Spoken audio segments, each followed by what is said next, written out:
Welcome to Football Incorporated Podcast, a podcast created by two of the greatest football minds.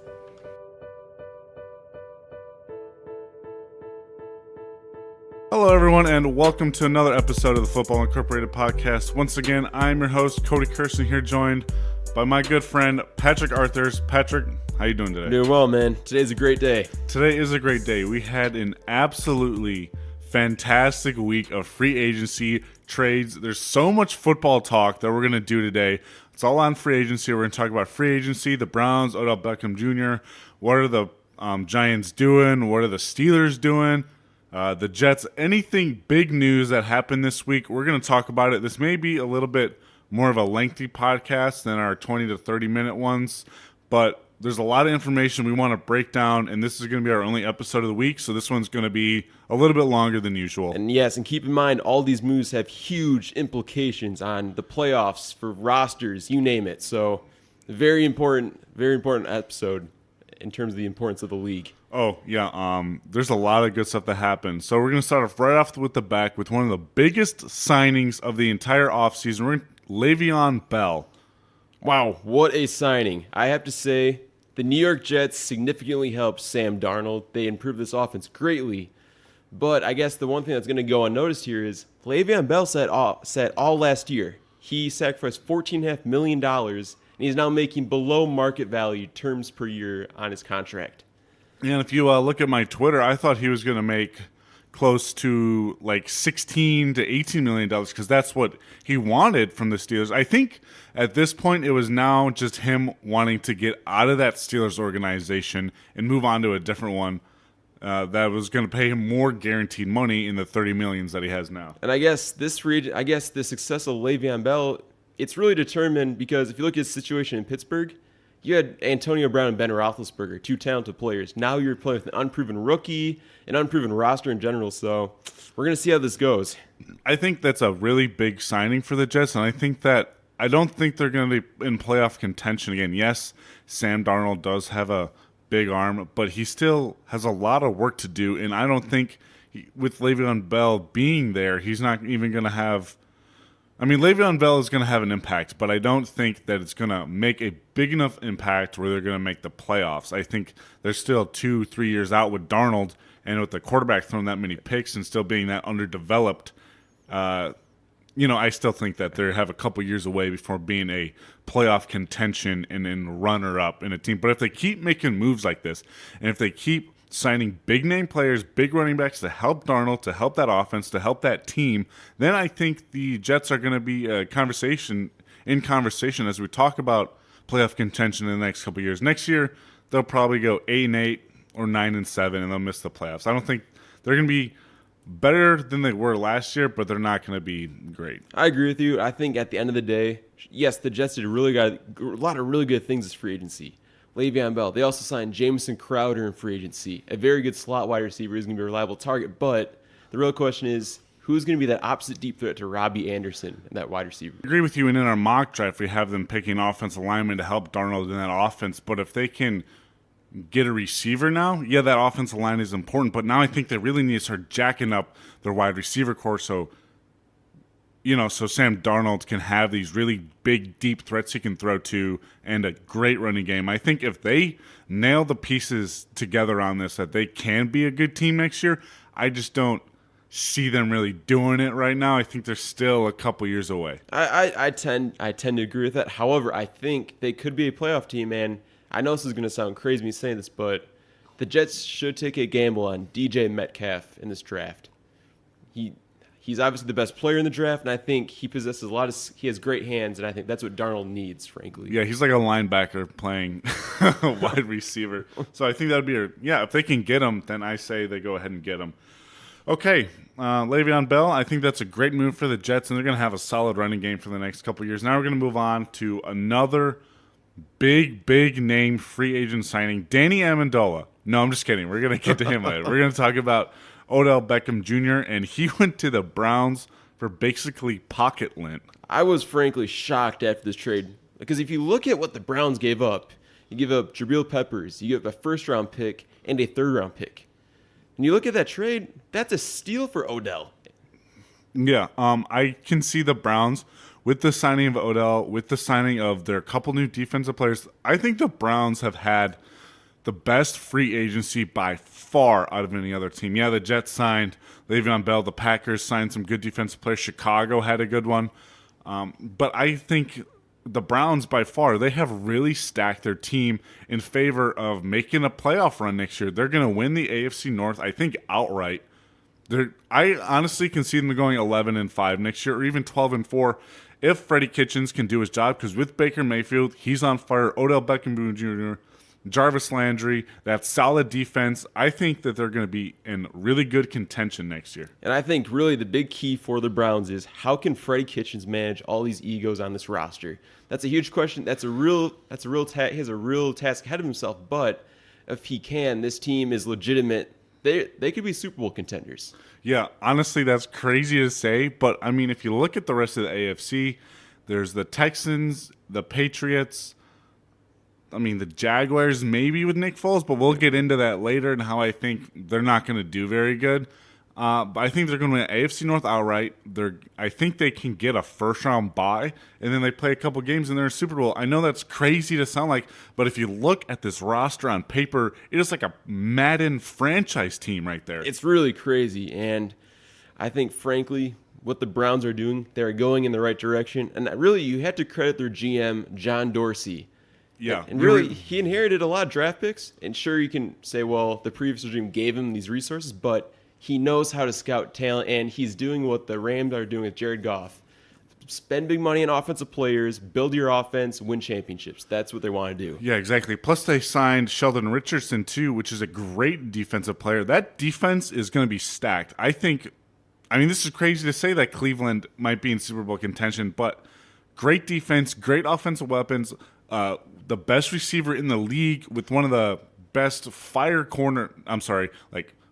passionate quarterbacks in the league in Baker Mayfield that doesn't give a crap what anybody says about them, just wants to play football. He had a great year, rookie year, and he's only going to build from there with Odell Beckham. I think they're going to be really, really good. He's a gunslinger, and I think with these weapons, you need a quarterback that's willing to take the chances downfield. And frankly, last year, it was a huge difference. You saw when Tyrod Taylor was on the field, it was just lackluster. I feel like Tyrod Taylor was scared to play football. He underthrew a lot. A lot of those deep balls Odell's going to be running this year for the Browns. Baker made those throws last year. Yeah, and now I honestly think they're going to be – I think Odell Beckham is going to catch for 1,200 yards and, 12 touchdowns next year. He might be an MVP caliber player if Baker Mayfield throws to him.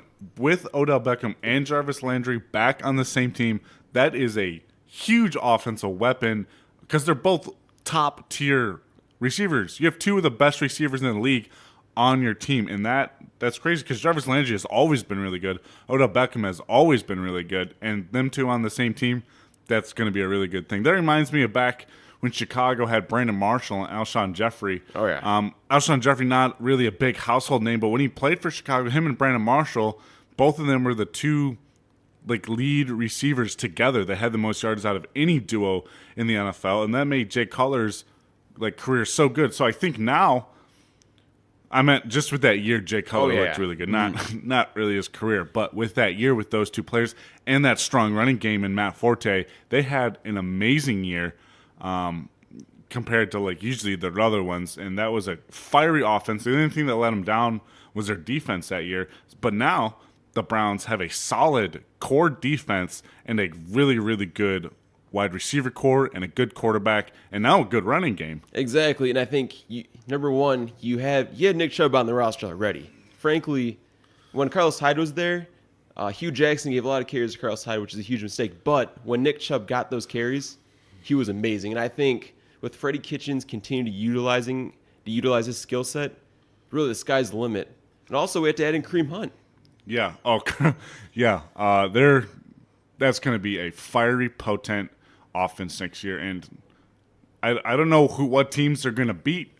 I think they're going to be the best team, one of the best teams in the league, and that's really weird to say. As long as Freddie Kitchens does his job, and he did it really good, winning 5 to 8 games with them last year when he stepped in. Of course, Freddie Kitchens. I think it's a really good move to keep the stay in house of this era, which I really like because the shoulders rest on Baker Mayfield. Baker Mayfield must make the plays, must make good choices, and giving him these weapons, really, this offense has a ridiculous ceiling that no other team has. Yeah, it's a little bit crazy. All right, we're going to move on from Odell Beckham Jr. Great trade. The Browns really stole one from the Giants, who I don't know what the Giants are thinking. We'll get into that later in the episode. Makes no sense. Now we're going to go for the third huge contract, huge thing that happens in this offseason. Nick Foles going to the Jaguars. We called it. We said he would make about that much money. I'm just saying, we're usually pretty right. But yeah, we called he would make about that much money, sign a 4-year deal. The thing is with Nick Foles, he has not had a good history playing for other teams. Exactly. Now, yes, his old quarterback's coach is now their offensive coordinator. Yep, absolutely. So I think that'll be a good sign for him, and I think that would be a good thing. But I honestly can see the Jaguars going 8-8, 7-9 next year. Nick Foles throwing for 28 touchdowns, 13 picks. He's going to be pretty average, and people are going to find out that unless he's in Philly, he's not going to be that good. And honestly, and this is another thing I want to talk about, is what offensive weapons does he have around him? That's an issue I think that's going to affect his career, but my main concern is the guaranteed money he's getting. $50.1 million in guaranteed money. Yeah, that's a lot of money, but I guess we'll see. He is a Super Bowl MVP, but the thing, he's making more money than Russell Wilson right now, who has proven himself over a longevity of a career. Nick Foles has been a career backup, played that 1 year in St. Louis, and was awful. Again, my worry is, if you look at the Jacksonville Jaguars this offseason, they just released Malik Jackson, who they gave $44 million in guaranteed money. And their safety and all their free agents from the past couple seasons. They cut him because they were paying him too much and the production wasn't there. That is a fear with Nick Foles in this transaction. Yeah, I think Nick Foles is not going to be very good. I don't think he has a lot of weapons around him right now. And the only thing that's going to help them is their defense in Jacksonville. And I think Nick Foles is... I don't know who really... he's obviously better than Blake Bortles, but I don't know how much... he obviously is better, but is he that much better that you're going to give him all this guaranteed money to? Blake Bortles and Nick Foles, in my mind, are a very similar quarterback. When Nick Foles had a run-heavy offense, he was very effective. Blake Bortles was the same way. And I think if Leonard Fournette does not produce at a high level, again, that's another question what his future is, but if Leonard Fournette isn't there not producing, how is he going to perform? The defense can't make all the plays for this team.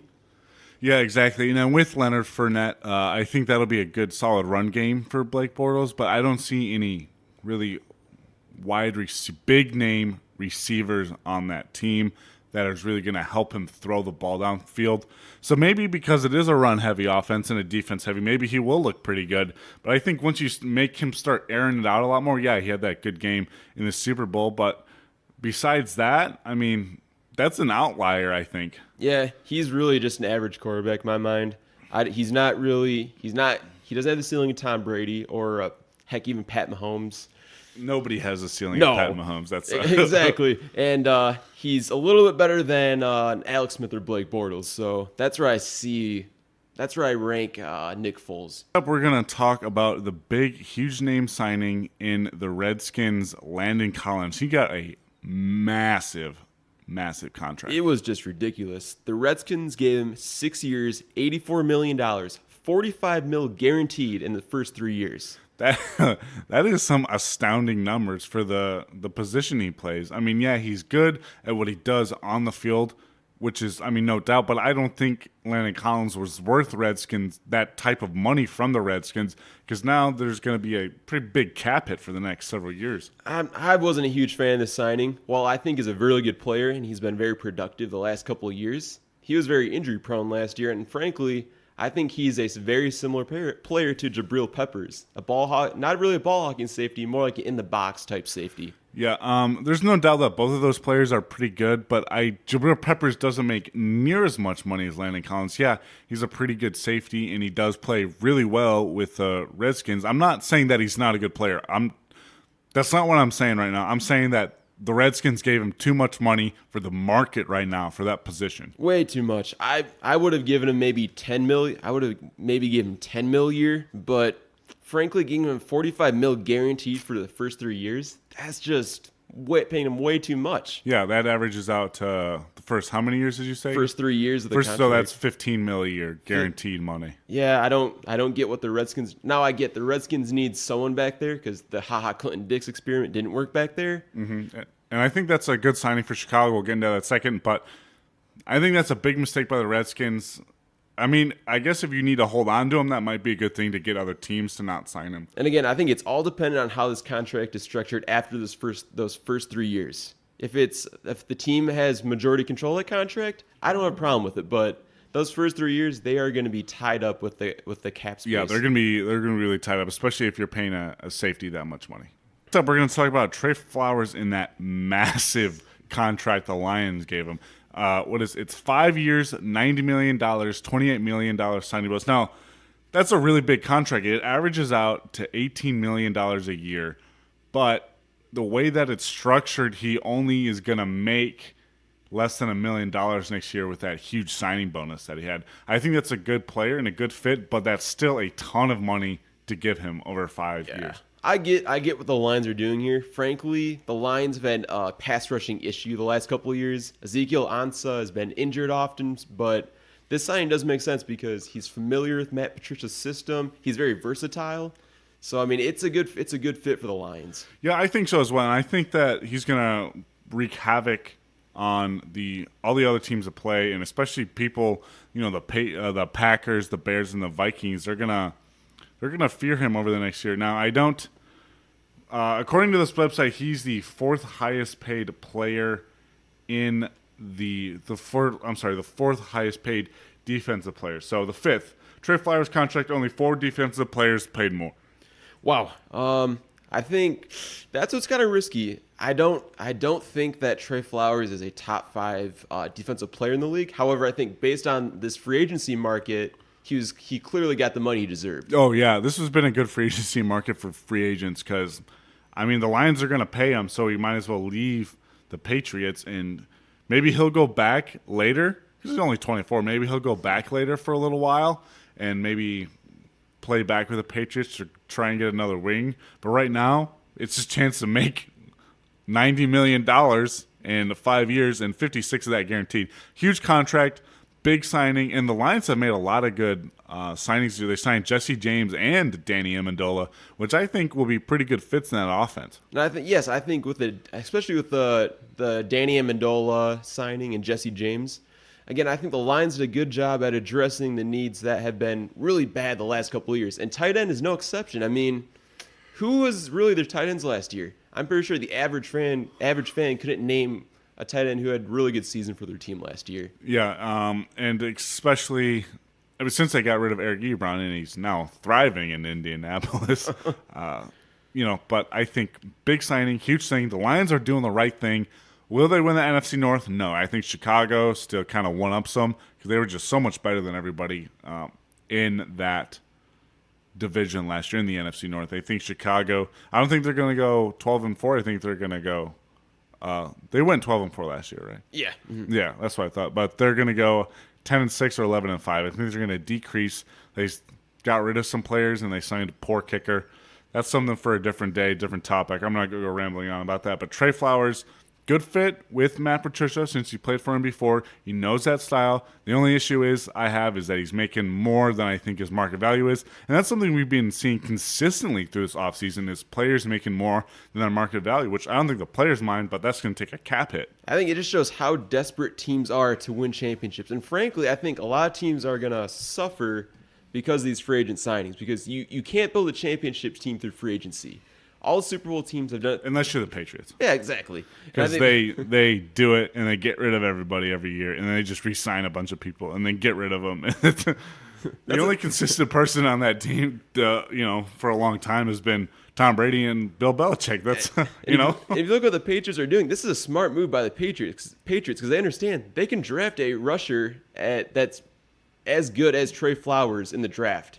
And you're going to pay him significantly less money. Yeah, they're going to save a ton of cap room, which Patriots are really good at. All right, we're going to keep moving on. We're going to talk about Tyrann Mathieu going to the Kansas City Chiefs. But Chiefs getting rid of Dee Ford, I thought they were going to try and build that defense with Dee Ford and with Tyrann Mathieu, but they got rid of Dee Ford now, and now they don't really have a edge pass rusher anymore. And I like this move. Frankly, I like this move for the Chiefs because if you didn't follow, but Eric Berry was just released by the Chiefs. He had a mega contract, 6-year contract.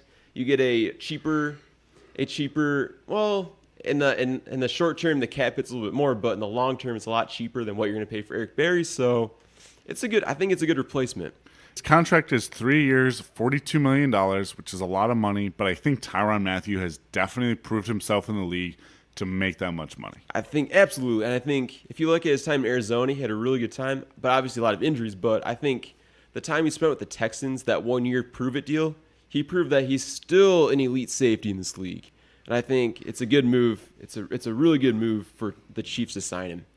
And I think that's really going to solidify, if they can build around him, solidify that piss-poor defense they had last year, which is the only reason they didn't win a Super Bowl, was because of that awful defense. And Patrick Mahomes just had to come out and just ball hawk it all around the field, which is pretty good because he won the MVP for it. But they didn't win a championship because their defense was awful. With that Tyrann Mathieu, I think that defense is going to start to build upon itself if they try and look for some more free agents, if they get a couple people through the draft and really start to build that defense. I think in 2 years, it's not going to be good next year, I don't think. It'll be okay, but I think in 2 years, not next season, but the season after. So, yeah, not the 2019-20, but the 2021 season, I think the Chiefs are going to have a pretty solid defense. I mean, you just can't sign every defensive player you want in the offseason, but now they're making moves to do it. And I don't get why they got rid of Dee Ford, because I think with those two, that could be a solidifying defense. But now you get rid of one, don't really have a pass rush now. You just have a good safety. I really second you on that because not only did they release Dee Ford, they also released Justin Houston, but obviously because of the new defensive scheme change. But I think they're going to have to find some replacement for those two pass rushers and that production. Yeah, and I don't know who they're going to sign that was going to replace Dee Ford. So I think next year it'll be a little bit better for the Chiefs. Maybe that's all they need is just to be a little bit better to get to the Super Bowl.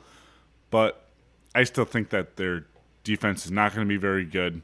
And I think that they're going to suffer again. And Patrick Mahomes might win another MVP because he's got to throw the ball all over the place, which is not a good thing. But if you're looking for championships, that's not really how the way you do it. I'm still a little bit confused by this. And I guess I get what the Chiefs are doing. They don't want to pay Dee Ford $8 million, $10 million a year. I understand that. They're just trying to clear up some cap space. Yeah. Is really what they want to do. Get rid of some cap space. Sign on Tyrann Mathieu. I still think Dee Ford, keeping him would have been better than Tyrann Mathieu, but that's just my opinion. I want to hear yours.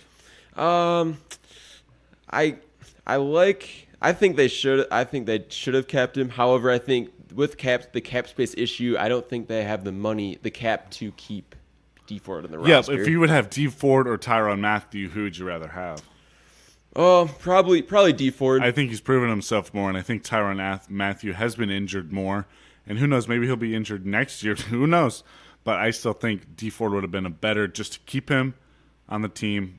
And if you could have gotten both, that would have been great. But I don't think that you needed to get rid of Dee Ford in this scenario. But at the end of the day, I understand why they signed Tyrann Mathieu because Eric Berry is constantly injured. Tyrann Mathieu had a healthy season. He's consistent. And I think that's what the Chiefs need back in their backfield. Yeah, exactly. And I guess I would agree with you on that. Our opinions vary a little bit on this. I think they should have kept Dee Ford. You think they should have got rid of him and signed Tyrann Mathieu? Yeah, right? Definitely. Okay, so we differ on that, which is all right.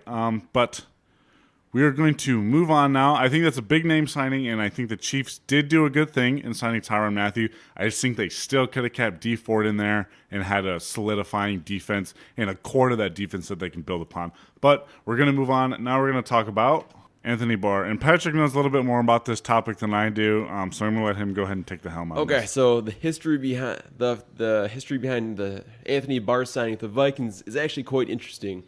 Earlier in the week, it was reported that he was going to sign with the Jets, but on Tuesday he backed out. He backed out of signing with the Jets. He now signed with the Vikings, and here's the contract: 5 years, $67.5 million. That could be worth up to $77.5 million with incentives, and includes $33 million of guaranteed money in the contract.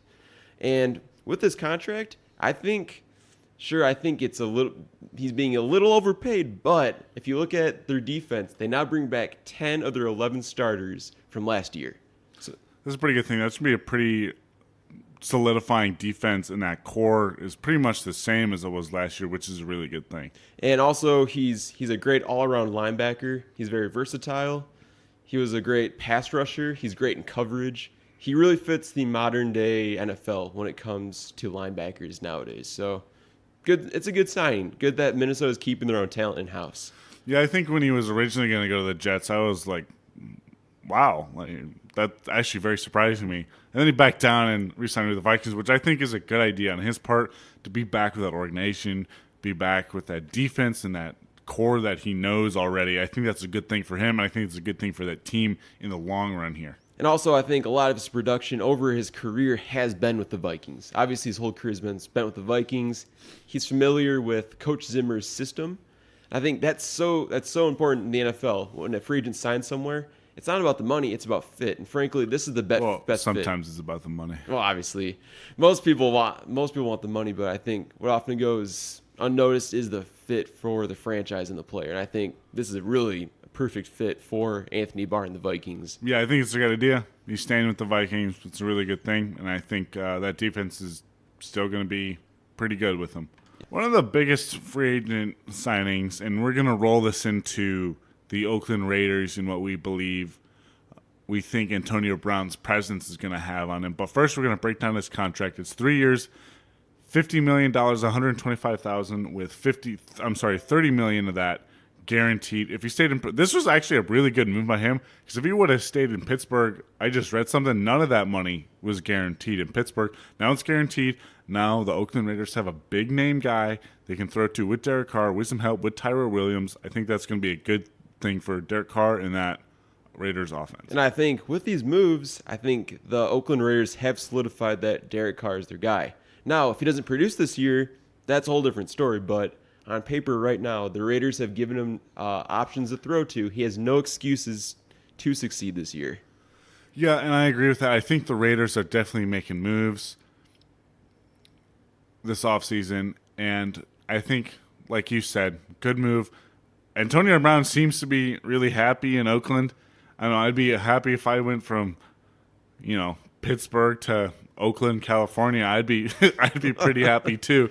So I think he's really going to be a good fit there under John Gruden. I mean, John Gruden loves him, loves Derek Carr, loves him. I think the Raiders are going to be a really good team next year. And they made a lot of good moves in free agency. They're one of the free agency winners this year as well. There's no doubt in my mind, but also when looking at Antonio Brown's antics of how he got this contract, you can think whatever you want about him, but he changed the landscape of the NFL clearly by saying, well, I want to get paid, and finding that one franchise that's going to pay him. And the Raiders were that one franchise. Yeah, he just didn't. He did what he wanted, and people signed him for it. And I honestly kind of like that mentality. Like, I want money. I'm getting paid. I don't want to be here anymore. So I'm going to go somewhere else who wants me, who values me, and who's going to pay me a lot more money than what I'm going to make here. I also think that since the departure of Khalil Mack to Chicago, that the Raiders, especially in this offseason, it's proven now that they're working their mentality and their core of their team over to the offensive side of the ball more and less to the defensive side. That is absolutely true, and it's very transparent in who they're signing. They're adding speed. They're adding very talented players, and also I'd like to add, they just signed J.J. Nelson, the former Arizona Cardinals wide receiver, who's a speedster, and that's the trademark of the Oakland Raiders organization. Yeah, very speedy guys, very quick, get on the outside, chuck the ball up. I mean, that's the reason that offense is going to be pretty potent next year with Tyrell Williams and with Antonio Brown, both being pretty big weapons for Derek Carr next year. And they're going to be, again, as we talked about earlier, with the offensive weapons, getting two wide receivers is going to be a really good thing. As indicated with the signing of Odell Beckham and now being paired back with Jarvis Landry, that's a really good move. I think dual wide receivers are the best way to go in the NFL for a good offense. Yeah, you can have three really good, even four. The more the better, basically. But I think two is a magic number where you can get two really good ones and then you get two ones you can pay less but that can still be a little bit of a threat in your offense. Yeah, there's no doubt I tend to agree with you that having two very good wide receivers sets the mark for an offense. Because, I mean, if we look at the Browns, Odell's a great vertical threat, and Jarvis Landry is great in the slot. He makes a lot of contested catches in the middle of the field. So Both have amazing hands, I'm just going to add. Oh, exactly. And I think the Oakland Raiders are in the same situation. Antonio Brown is he's a precise route runner. He can run all the routes. He's going to catch a lot of the contested 50-50 balls. And Tyrell Williams, he's going to blow the lid off a defense. So overall, I really credit Mike Mayock and John Gruden being aggressive, getting Antonio Brown and Tyrell Williams for this roster. Yeah, real quick, I think the Raiders are going to be a pretty good team, but I also want to, real quick, as we're still talking about free agency, as I'm kind of going down the list here and we're discussing, the free agents on the NFL Network and on the NFL website, something that just happened very recently, I'm assuming everyone already knows this, but Deshaun Jackson going back to the Eagles from the Buccaneers. Yes, that was a move I was not surprised by because when he was playing in Philly, he was very happy. It was all when Chip Kelly came there and changed the culture around, he didn't like it. So I'm glad Deshaun's back where his career began. And look, it's a good move for Carson Wentz. He is a deep ball threat. And historically speaking, since he's been in the NFL, when he's had a deep ball threat, he's always been very efficient. And that was pretty prevalent when he had Torrey Smith. Yeah, exactly. And I'm going to agree with you 100%. All right, we're going to kind of move away. We're still going to talk about free agency, but we're going to talk about it more on a team perspective now. So the first thing I want to talk about is Jason Witten coming out of retirement, now playing for the Dallas Cowboys. Patrick, what do you think? What are your opinions? Will Jason Witten have that big of an impact that will finally take him over the edge and lead him to deep within a playoff run? I don't see Jason Witten being that piece that takes the Cowboys over the edge because, frankly, even when Jason Witten was in the offense, when his role in the offense was significant, the Cowboys got knocked out in the playoffs early. So this whole notion that Jason Witten's going to change this whole franchise around, I don't see it. However, from a leadership standpoint, he's a really good mentor for these young players. And if they do get the chance to get a young tight end in that room that's very talented, I think he can be a really good mentor to that young player coming in. Yeah, I think so too. I'm going to have to agree with you on that. I don't think Jason Witten is going to be that next thing that's going to bring Dallas over the edge. He's a good player. I think maybe get indicted to the Hall of Fame one day because he is really good. I'm not denying that. I just don't think at his age right now, coming out of retirement, not playing for a year, that he's going to be that edge. I mean, absolutely. Based on his body of work, he's a top 5 tight end in the league. So I'm not gonna discredit his career. However, as you said, later in his career, the athleticism just isn't there. But if he really wants to play, it's good. It's good for that he's gotten back in the league. Yeah. Mm-hmm. Okay. So we're going to move on, and we're going to talk about what in the world are the Giants doing right now. I know we kind of discussed this earlier. Getting rid of Odell Beckham, we talked about that. But why are they getting rid of Odell Beckham and keeping Eli Manning? That makes no sense. That literally makes no sense to me. I don't know what the Giants are doing, what they're even thinking, keeping an aging, old barf crap of a quarterback in Eli Manning. And getting rid of, I'm literally speechless. I don't know what they're thinking. Why didn't they keep Odell Beckham and draft a quarterback or try and freaking sign one? I don't get what they're doing either. And if you look at the moves they've done, it doesn't make sense. Dave Gettleman, their GM, has made the same mistakes as their past GM. When they're ready to rebuild, they sign these old players. And for those who don't know, they signed Golden Tate. They gave him $23 million guaranteed. That's way overpaid. I mean, he's good, but that's way too much money. Keep in mind, if you look at the history of paying any position over 30, they're going to be on the downfall of their career. So it doesn't make sense for the Giants to pay someone $22 million when they're probably most likely going to have to rebuild anyways. Yeah, I don't. I can see if they're getting rid of all the big name players, getting rid of everybody, keeping Eli for like 2 more years, and then just kind of rebuilding in the next couple years to. I can see if they're trying to clear some cap space is what I'm trying to say. Maybe keep Eli Manning and then rebuild off of him for like 2 years. But they're not even doing that either since they just signed Golden Tate to that huge deal. And here's my problem with the Golden Tate signing. I think he's a very good – don't get me wrong, he's a good wide receiver.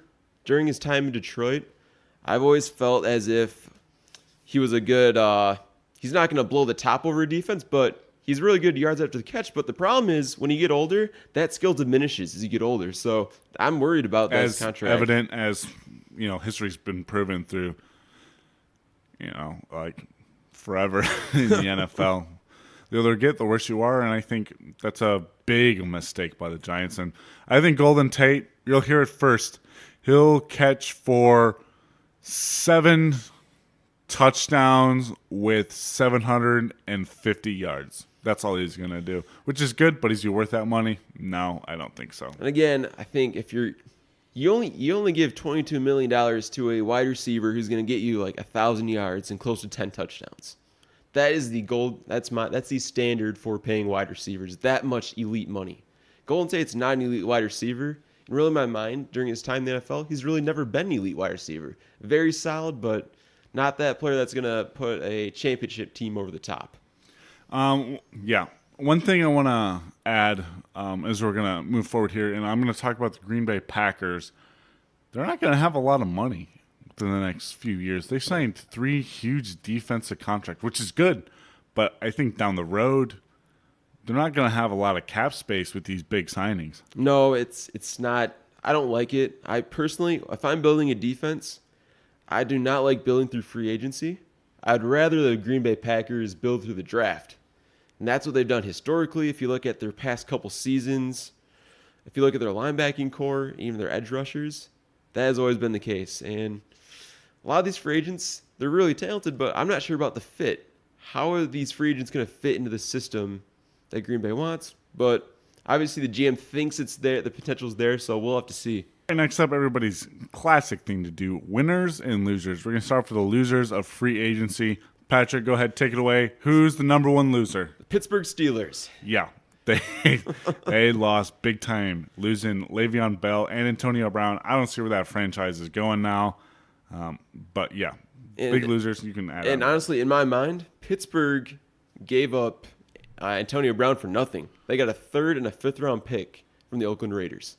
And same thing with Le'Veon, too. Nothing. They got nothing in return for him. So clearly, the Pittsburgh Steelers had an opportunity to seize on their value, and they failed. So that's why they are losers.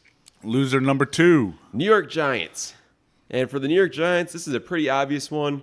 We've mentioned this a lot, but trading Odell Beckham Jr. and signing Golden Tate. Really? That was dumb. Huge loss. Big, dumb thing. I feel for you Giants fans, but coming off as a Bears fan that has lived in misery for the last several years, I'm just going to tell you to suck it because I don't really care about your feelings. So, all right, loser number 3 of free agency. Jacksonville Jaguars. Yeah, people are like, oh, Nick Foles. Oh, he's going to be the guy who saves Jacksonville. No, he's not. He's not that good. He's only good in Philly, as evidence has shown. And you can argue with me with this. You can disagree with me with this. But look at the stats. The stats don't lie. He plays good in Philly. Anywhere else, not so much. They signed him to a big contract, $22 million a year. The Jags are losers because of this. That's my hot take for today. Jags are losers signing Nick Foles. They're going to release him in 3 years. Exactly. And guess what? No, the worst part of this contract is you're paying an average quarterback who's been a backup his whole life $50 million in guaranteed money. That's just ridiculous. Yeah. So big losers because of that cap space hit, because Nick Foles isn't going to be the savior the Jaguars need. He's going to be pretty average, and they're not going to make the playoffs. Nope. All right. Last loser, the Tampa Bay Buccaneers. Now, with Tampa Bay, it's pretty obvious this team has not done much in free agency, and they traded away their best deep ball threat in their offense. Yeah, and they still have Mike Evans, but getting rid of Sean Jackson, trying not to, keep him, I think that was a big mistake. All right, now we're going to go into the more exciting thing, the winners. The number 1 winner this offseason, the Cleveland Browns. Yes, there is no denying the Browns have won this offseason so far. Because, look, their offense got a lot better. They've added to their defense. This team has, I would say, and again, this is one of my hot takes, one of the best overall rosters in the NFL. It does. It looks like it's straight out of a video game. I'm not even joking. That is a crazy stacked team. And the Browns are going to do something pretty spectacular next year. The number 2 winner this offseason is the Oakland Raiders signing Antonio Brown and Williams to pretty good contracts, especially them two.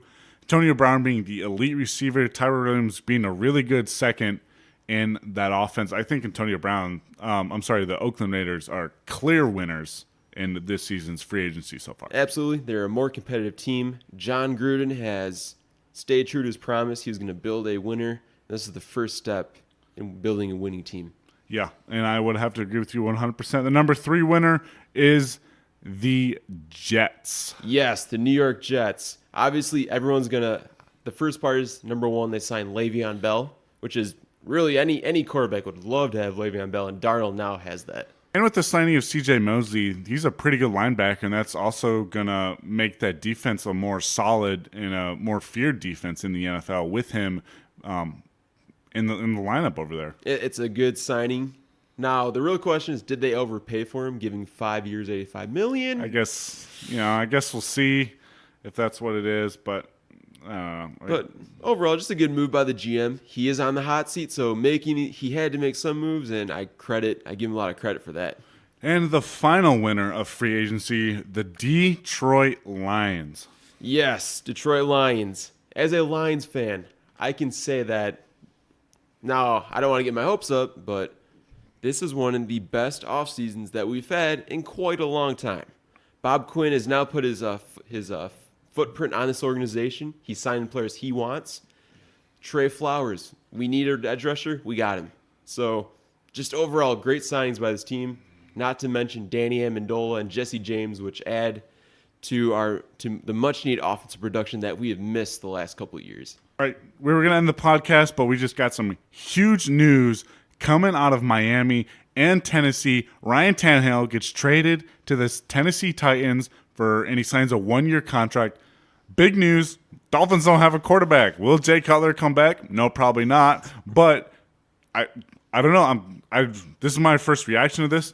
I don't think it's a good move by the Dolphins if they don't have a backup already in place. Maybe in the draft, they're going to try and trade up and pick someone, which is going to switch up the whole mock draft. But your opinions? On this issue, I really think the Kyler Murray hype is going to start coming in here.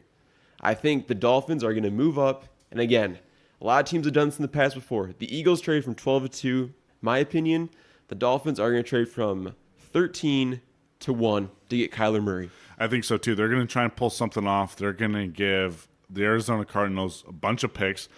If Arizona keeps Josh Rosen, I don't see them taking Kyler Murray, but maybe Arizona still wants that number 1 spot, and they're going to pick a defensive player, and then maybe Miami's going to try and move up to number 2 then and take the number 2 spot. That's certainly a possibility. I also think that Arizona is going to use this pick as leverage with the Miami Dolphins to get as many draft picks as possible from the team. Yeah, I don't know what Miami's going to do about their quarterback situation. I guess we're going to see in the next couple of days. Follow us on Twitter at ftball_inc. We have a YouTube page. Follow us on Spotify, Google Play. We're still waiting on an iTunes account. I don't know what's going on with that. But let us know what you guys think. We're on Podbean, so come check us out. Thank you very much for listening. Huge news, great week in free agency. And that's why we're calling it Cost Agency this episode. A lot of big money signings. Not so free anymore, is it? Nah, a lot of big just contracts, bloating contracts. Not good. Yeah, exactly. All right, thank you all for listening. Once again, I'm Cody Carson here, joined by Patrick Arthurs. Okay. Thanks for listening. Have a great night. Thank you very much. See you around.